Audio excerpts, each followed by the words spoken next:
Well, it's been good to meet you, Sam, and very interesting to hear about your business. Look, we are having a small dinner for some of our clients and friends after this. Why don't you join us? That's very kind of you. I'll just check with my associate whether they have other arrangements for us. Well, your associate is most welcome to join us too. Thank you. Excuse me. Walter. This is Sam Eriks from Eriks Imports. He has very kindly invited us to a dinner. Yes, would you like to join us? Unfortunately, I have another engagement. But thank you for the invitation. Well, perhaps you could join us after that for a drink. Sounds great. I'll be happy to. Where shall we meet? How about the lounge bar here at about 10? I'll see you then. Excuse me. Lynn, Victor's joining us for dinner. Oh, wonderful. I hope you don't mind. Of course not. You're most welcome. Well, shall we make a move? Would you mind if I just say goodbye to a few people? No problem. We'll see you outside in a few minutes. Okay.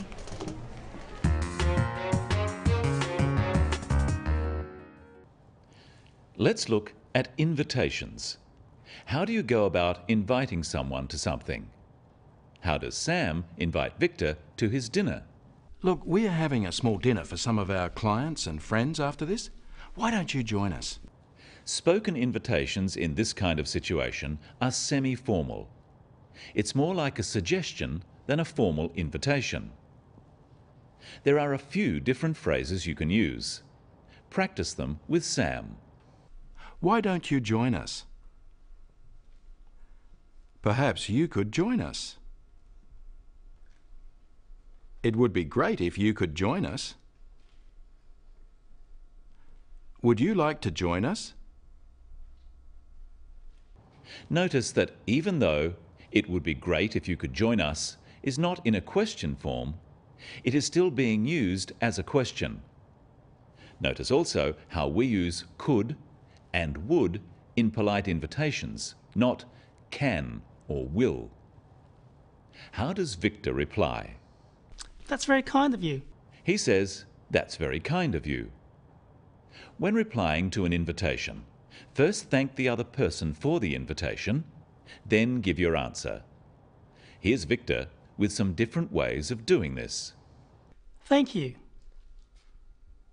That's very kind of you. That sounds good. And you can put them all together like this. Thank you. That's very kind of you. Sounds good. After thanking the person who asked, you need to give an answer. Either accept the invitation, or don't accept the invitation, or give a reason why you can't answer. What does Victor do? That's very kind of you. I'll just check with my associate whether they have other arrangements for us. Victor says he has to check with someone else. If there are other arrangements, Victor would make an excuse. When refusing an invitation, you should give a reason. Look at this. Would you like to join us? No thanks. Oh, right. It's rude just to say no without a reason. And the reason should be a good one. Look again. Would you like to join us? No thanks. It doesn't sound very interesting. Oh. Sam would rightly be offended by that reply. So what are some ways of making a polite excuse? Listen to Walter. Yes, would you like to join us? Unfortunately, I have another engagement. But thank you for the invitation. Walter doesn't need to say what his other engagement or appointment is, just that he has already made another commitment. Notice that he still thanks Sam for the invitation. Practice with Walter some other ways of making an excuse. Unfortunately, I have another engagement. I'm afraid I have another commitment. I can't, I'm sorry. Perhaps another time. By saying perhaps another time, Walter is being polite and friendly, rather than just declining the invitation. Notice that he says, "I can't." This implies that he has another commitment without having to say what that commitment is. This is acceptable in business. Sam and Walter make another arrangement. Watch how they do this. Well, perhaps you could join us after that for a drink. Sounds great. I'll be happy to. Where shall we meet? How about the lounge bar here at about 10? I'll see you then. Sam says, perhaps you could join us after that for a drink. By saying perhaps, he is leaving the invitation open. Walter is under no pressure to accept. Practice these phrases using perhaps with Sam. Perhaps you'd like to join us later. Perhaps you'd be interested in meeting us for breakfast. Perhaps we could meet later in the week. Notice that Sam says you'd. Perhaps you'd like to join us later. You'd is short for you would. Walter accepts and they make the arrangement. Notice the slightly less formal way Walter accepts. Sounds great. I'll be happy to. Where shall we meet? You can use these simple phrases to accept an invitation. Practice them. That sounds great. Sounds good. I'd love to. I'd be happy to. Walter says, where shall we meet?